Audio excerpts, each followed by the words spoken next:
What's going on, guys? Welcome back to the channel. Tyraku here, and Tyraku behind me as well. So a few days ago, actually a few weeks ago, maybe at this point, matter of fact, 2 weeks ago, that's what it says right here, I did a video, Spider 10 hard with no Kymar and no Yumeko.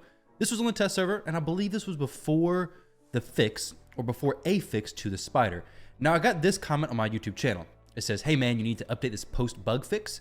I've been doing this team today, and oh my, it's tough to achieve.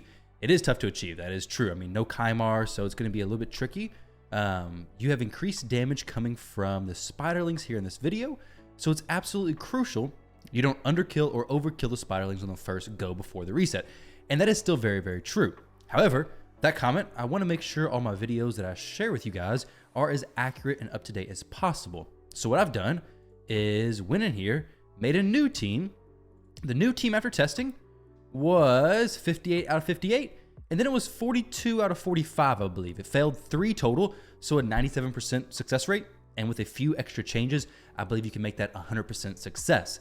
And the team is using these champions right here. No Kymar, no Yumeko, no Lydia, no Ghostborn, none of that nonsense. So guys, let me jump in here, show you guys this team, show you how it works. Before we do that, a quick word from today's sponsor. Today's video is sponsored by ExpressVPN. If you've never used a VPN before, this is kind of how it works. So imagine you're sending a letter, a postcard, whatever it may be, and you don't put it in an envelope. Well, anybody who wants to read it can check it out. Where a VPN comes in is it locks your data up. So any information you're sending over that basically tunnel is now not able to be seen by other people, other prying eyes basically, or even your internet service provider. In addition to that privacy, ExpressVPN is basically gonna open up the internet for you. A lot of services like Netflix actually block certain TV shows from showing in certain countries. So you're paying the full subscription price for not the full subscription library. For example, Rick and Morty, if you're in the US, you can't access it unless you go in with ExpressVPN, change your location, and now you have access to Rick and Morty. That's not the only show. There's tons of other shows out there that do the exact same thing. Not only are you gonna be able to unlock those websites that may have been locked before, as well as extra TV shows, whatever it may be on Netflix, but you're also gonna be able to get cheaper subscriptions, lower prices on flights because of the different prices depending on what server you're accessing that website through. ExpressVPN is also a top-rated VPN provider, rated #1 by CNET, The Verge, Mashable, TechRadar, and many more. Check out ExpressVPN using my link down below and you'll get yourself 3 free months. So guys, thank you again to ExpressVPN for sponsoring today's video. And now back to the content. As far as the team presets go, let me jump in here and show you all this. Now, when you see these champions builds in the gear, it's gonna be a little crazy, but I wanna explain some stuff to you guys, give you all some substitutions. I also have a notepad that I'm gonna go over with all kinds of different information. So all kinds of notes I took to hopefully help you guys out with hitting the requirements for this. But here we go. So we're gonna have Royal Guard prioritizing the A2 ability. We're gonna have Arbiter opening with the A3, do not use the A2. The A1 places Weaken and her A4 does the res. So the A2 is basically useless here. We have Painkeeper opening with the A2 ability, and then prioritize the A3. I don't have it set to prioritize, she usually always does it, but I'm gonna go ahead and set it to priority here. Renegade opening with the A1, and then prioritizing the A3 ability, and then Royal Guard prioritizing the A2 ability. So here we go, guys. This run took some messing around with, okay? It's pretty interesting how the speeds work. There's a few things you gotta watch out for, but check this out. No shield sets either. I didn't even mention that. No shield sets, no immunity, nothing. I mean, we have champions. We have really good champions in here. Champions geared very well. The champions by themselves may not be super difficult to get. We have a Royal Guard die. That's no problem though. We have Arbiter coming in for the res. Arbiter also has some masteries that are very important to her actual build. The, I think it's Divine, I don't know what it's called actually. It's the tier 6 support mastery that gives you extra turn meter whenever somebody dies. I'm not even gonna say a word because I think it's probably gonna be wrong, but there we go. 32 seconds. That is crazy. Let's go ahead and run it one more time. So this one, I'll show you guys the runs in just a second. The success, I have that screenshot from the 50 runs and then the 40 runs as well. So we did a total of a little bit over 100 runs. But as you can see, we have both the Royal Guards using their A2 abilities. The main Royal Guard there stays alive because we have Blood Shield accessory on him. The Blood Shield accessory is not needed whatsoever. I was trying a different strategy. I threw a Blood Shield accessory on him, and it does nothing. If he dies, it's perfectly fine. The only thing you got to watch out for is the Painkeeper and Renegade not dying, because if they die, then the Royal Guard, if they have Blood Shield, if everybody dies, that's okay, except for Arbiter. If everybody dies, that's okay. But if Painkeeper or Renegade dies and one of the Royal Guards survive, that is not okay, because then Painkeeper and Renegades are rezzed, they have lower turn meter, and the Royal Guard goes before them, doesn't do his big hit, and the run's ruined. So what you have happening here is 10% max HP from both the Royal Guards. You have the 30% HP being dealt by all the little spiderlings dying. They come back, we do the same thing. So 50% HP and then 50% HP again. So you have to make sure that your Royal Guards are doing the max HP on the spider. That's why it gets so difficult. However, if you swap out Arbiter, throw in a Lydia, like I had in my previous video, then you can make this a lot more manageable. You don't need the crazy stats that I have in this video, and it's gonna be a lot easier probably. However, you run into the situation where you fail runs on the 3% chance your decreased defense or weaken gets resisted, assuming you're building your champions to do the max HP with both of those debuffs applied. So you run into that slight issue, and then you also run into the issue of actually dying. You gotta make sure you have good bolster, good shield set. But for here, we're talking about Arbiter, 2 Royal Guards, Painkeeper, and Renegade. So first things first, let's talk about Arbiter. The Arbiter speed, you don't want a super fast Arbiter. So this Arbiter is 300 speed. I can almost guarantee you, I'm gonna test it out in just a second. If I throw, actually, before I forget, let me go ahead and show you all, okay? If I throw my main Arbiter into this team, she will be too fast. She is like 370, I think, 359. So you want an Arbiter. It doesn't have to be Arbiter either. Arbiter works very well because of the res, but it doesn't have to be her. If she's going too fast, she's gonna get 2 turns on this first wave, basically. We're gonna call it wave for the sake of this video, but she's gonna get 2 turns here. She's gonna get a turn at first, and then a turn at the very end.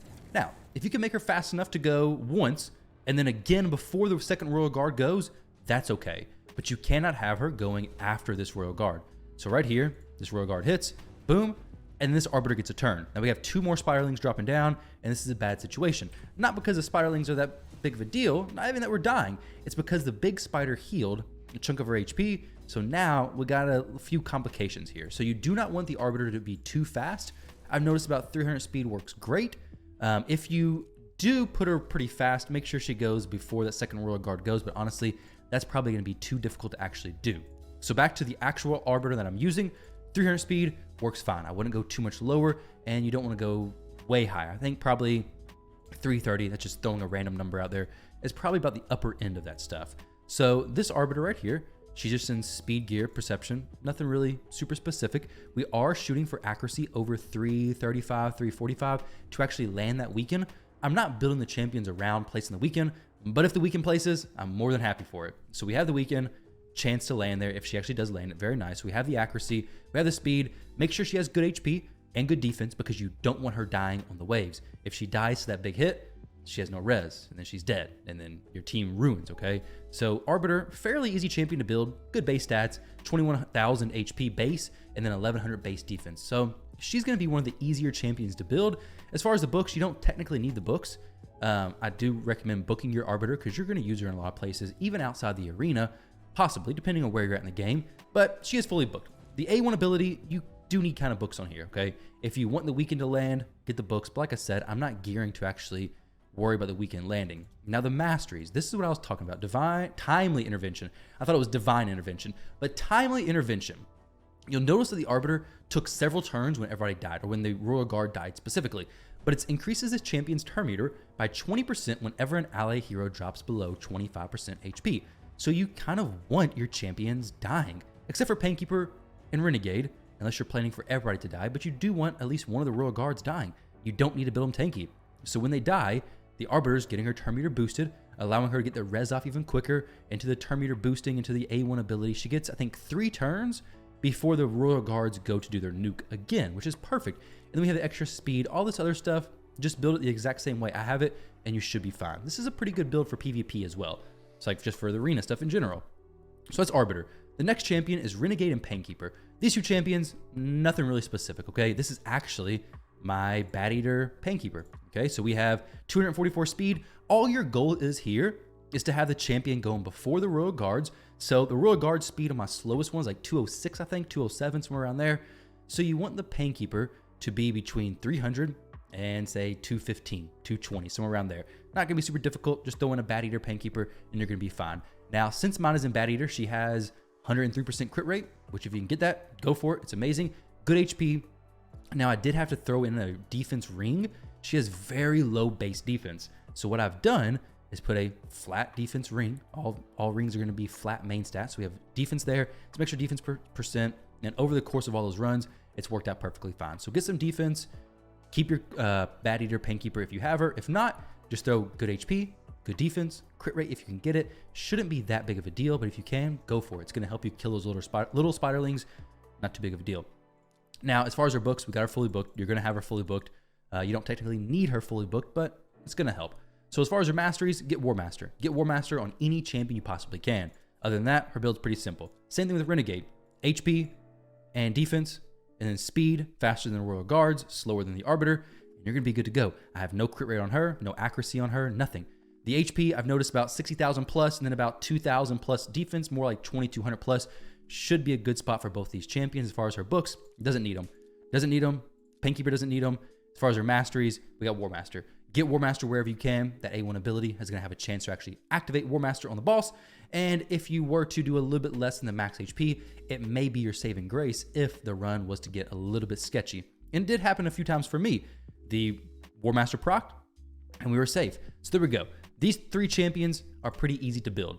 These next 2 champions are not so easy to build. The first one I want to talk about is the Royal Guard with the Crushing Rend Blessing. Now, I've seen some comments talking about Hero Soul being good. I want to try this. I didn't try it with these runs, but I am interested, especially if I had this for both Royal Guards. 1-star Awakening for both of them, which I don't think I have another Royal Guard Blessing, but this increases the damage inflicted to bosses and their minions according to the number of enemies alive. There's 10 Spiderlings plus the boss, so it's going to give me, what, 5.5% extra damage at level 1, at 1-star Awakening, which is pretty impressive. So you can use Husk, you can use Acrizia, you can use any max HP champion here that does it AoE max HP, and if you throw in Hero Soul, I'm not for sure if 5.5% extra damage or if the defense ignore would be more net damage. You guys can let me know if you know for sure which one it is. I'm kind of leaning towards Hero Soul being better, but I'm not certain. But as far as the actual builds, what I did is I went into the Hell Hades Optimizer, checked the stages tool, and I believe the spider has like 14 million HP. So when you're building these champions, or when you're building the Royal Guards, you're gonna wanna make sure they can do the cap on the damage. So check out the optimizer, try to push the damage as high as you can. You don't need a ton of speed. You don't need lethal, you don't need savage, you don't need cruel, nothing like that. You just need to do some really good crit damage. I'd say 325% plus is probably gonna be what you're gonna wanna shoot for to reach that max HP damage threshold. Because even if you're reaching it, some hits, you can always be plus or minus 10% from whatever damage you're dealing. So some runs it could be amazing, and some runs it could possibly fail. You want to be on the higher end. You want to make it to where you're 10% above the max HP threshold. So then sometimes you're hitting 20% above basically, but you're never hitting below the max HP cap. It's better to be safe than sorry, but if you can't get the gear to work, you could always throw in Lydia and try it like that. That's Royal Guard number 1. Skills, Crushing Rend. Obviously, we had the attack aura in all battles. And then here we have War Master. I could change this to Flawless Execution, but War Master is fine. I use him in Dark Fae. He may have some accuracy, just a little bit. Nothing too special there. But really, just use the optimizer, get the gear where you need to be. 325% plus crit damage. You're going to be in a good spot. Other Royal Guard, the exact same thing. However, he's 202 speed. So actually, I said 206 was the lowest, but this one's 202. 202 speed. So you can drop their speeds pretty low and still be okay. He's at 319% crit damage. He does have Flawless Execution. I wish I could get him into War Master, but I just can't. Unfortunately, I can't do that yet, but it would be nice. Brimstone on the Arbiter would be great as well. So Brimstone, bring in Intimidating Presence for the extra boost to the attack aura. Probably not Hero Soul for her, but any of the little extra damage boosts you can get are going to be very, very helpful. So there we go. That's everything. Here's the notepad that I actually jotted some notes down for you guys. Maybe this is helpful, but here we go. So first things first, Royal Guard needs to hit for the max HP cap. It's about 325% crit damage, I think. I'm not 100% sure. Obviously, your attack is going to change that a little bit as well because Royal Guards do scale with their A2 from attack. Not significant, but it does make it easier when building them, especially because you're getting the increased attack from Arbiter. Ultimately, max HP is going to be the biggest determining factor of this. So your crit damage is going to play a huge role in this, but you definitely want to have some attack as well. Now, Royal Guard can die, but Renegade and Painkeeper need to survive. Like I said, make sure the Painkeeper and the Renegade both have good HP and good defense. Royal Guards, They don't matter. They can die. Put War Master on anybody you can. Brimstone, Crushing Rend, or Hero Soul wherever you can get it. Accuracy on Arbiter if possible. It's not needed, but if possible, it's going to help make sure that plus or minus 10% enemy max HP is going to be safe, basically. Everything in this game, the damage scales, okay? It's either plus or minus 10%. Can't have Arbiter go 2 times in the first wave. Turns in the second wave don't matter. So second, let's see, second wave. Well, we're gonna call it wave. When the spider does its second, like summoning down the other spiderlings, it doesn't matter. She went 3 times there, perfectly fine, no issues whatsoever. Royal Guard speed 206 plus, even though the other one's 202. So I'm just gonna say 202 plus, somewhere around there. Renegade and Painkeeper faster than Royal Guards, but slower than Arbiter. It's gonna be difficult to make your Painkeeper and Royal Guards 300 speed, but hey, in case you had a 300 speed Renegade or Painkeeper, just slow that champion down. So Arbiter is going to be about 300 speed. She can be a little bit above that. I don't know exactly what the cutoff is, so try yours out, see if she works. Obviously, the 350 one did not work. Need good HP and 2k plus defense on Painkeeper and Renegade. So there you go, guys. Screenshot that high quality note taking right there. Hopefully this team works out well for you all. This is the team right here. So these are all the breakdowns. 58 out of 58. And then the next one was 42 out of 45. The exact same setup, the exact same build. I'm very interested in seeing what Hero Soul does as far as the damage. Unfortunately, I'm not for sure if I'm able to test it and compare it. Let's actually switch over there real quick. Matter of fact, let's do this. So the spiderlings don't get enemy max HP capped, I don't think. So let's see. Well, this is the wrong Arbiter, isn't it? All right, so I just want to do this little quick test right here. Here we go.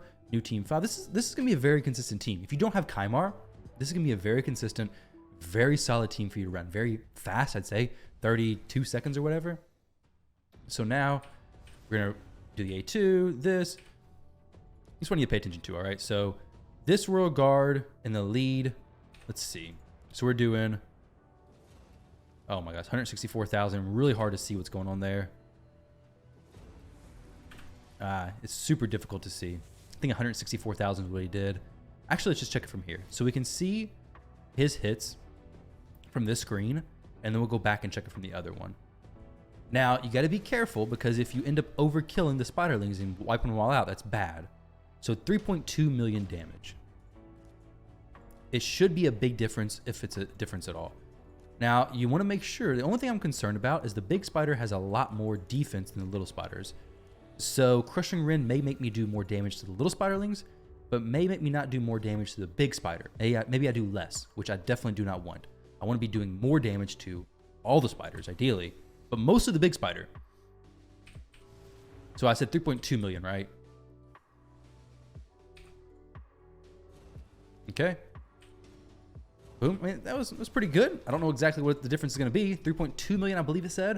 You may have to check that in the video, but I'll figure it out either way. Now we did 3.2 million. All right. So it appears that it was basically the same. I'm not for sure which one's better or worse. If you guys have any further insights into that, let me know. I do think the higher star rankings of Hero Soul would become better. I mean, you go from 5.5% increased damage to like 10%, I believe, right? Let's see. So at 3-star, 1% for each enemy.